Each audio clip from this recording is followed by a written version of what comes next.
ایک حدیث میں ہے کہ جناب نبی کریم صلی اللہ علیہ وسلم کے مہاجرین صحابہ جنہوں نے ہجرت کی مکہ سے مدینہ تشریف لے آئے، اور ان میں سے پھر دو قسم کے لوگ تھے، ایک تھے امیر اور ایک تھے فقراء، غریب۔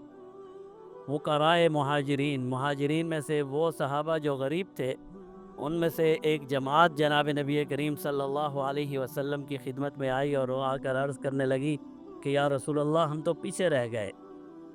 ہم اپنی زبان میں اگر ہم کہیں تو ہم یوں کہہ سکتے ہیں، وہ کہنے لگے ہم تو لٹ گئے، ہم تو برباد ہو گئے۔ پیارے محبوب نے فرمایا بھی کیا ہوا؟ کہنے لگے کہ مسئلہ یہ ہے کہ یہ جو صحابہ ہیں ماشاءاللہ، اللہ نے انہیں مال اور دولت دے رکھا ہے، انصار صحابہ، ان کے پاس بڑی بڑی جائیدادیں ہیں، مال ہے، دولت ہے، یہ تو اللہ کے راستے میں خرچ کرتے ہیں، اور جب اللہ کے راستے میں خرچ کرتے ہیں تو نماز ہم بھی پڑھتے ہیں، نماز یہ بھی پڑھتے ہیں، روزے ہم بھی رکھتے ہیں، روزے یہ بھی لیکن یہ مال اور دولت کی وجہ سے ہم سے آگے بڑھ جاتے ہیں۔ ہمارے پاس تو مال اور دولت ہے ہی نہیں کہ اللہ کے راستے میں خرچ کریں۔ پیارے محبوب نے فرمایا صلی اللہ علیہ وسلم، فرمایا میں تمہیں ایک عمل ایسا بتاتا ہوں کہ ہر نماز کے بعد یہ عمل کر لو تو تم سے افضل کوئی نہیں ہو سکتا الا یہ کہ جس نے وہی عمل کیا ہو۔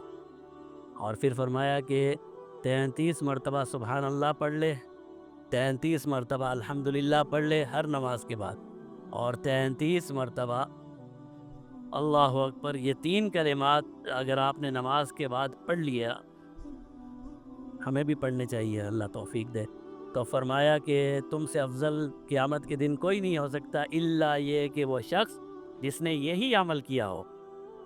تو فقراء مہاجرین خوش ہوئے اور انہوں نے یہ عمل شروع کیا۔ کتنے دن چھپ سکتا تھا بھائی؟ وہاں تو ہر شخص نیکی کو چاہنے والا تھا۔ 2 دن، 4 دن، 6 دن بات پھیل گئی کہ جناب نبی کریم صلی اللہ علیہ وسلم نے یہ عمل بیان کیا ہے۔ تو امیر صحابہ جو تھے انہوں نے بھی یہ عمل شروع کر دیا، امیر صحابہ کو بھی پتہ چل گیا، انہوں نے بھی یہ پڑھنا شروع کر دیا۔ اب مہاجرین دوبارہ آئے اور آ کر کہنے لگے یا رسول اللہ، یہ تو الٹا پڑ گیا معاملہ، اب تو وہ بھی یہی پڑھ رہے ہیں۔ تو پیارے محبوب نے فرمایا ذالک فضل اللہ یؤتیہ من یشاء، مال اور دولت یہ تو اللہ کی نعمت ہے، جسے اللہ چاہے دے دے۔ تو مال اور دولت اللہ کی ایک نعمت ہے، اور اسے نعمت سمجھ کر ہی استعمال کرنا چاہیے اور نعمت سمجھ کر ہی حاصل کرنا چاہیے۔ آج جب ہم مال اور دولت کی بات کرتے ہیں تو تصور ہمارے ذہن میں یہ آتا ہے کہ شاید دین اسلام یا اسلامی احکامات مال اور دولت کے خلاف ہیں۔ اس طرح نہیں ہے۔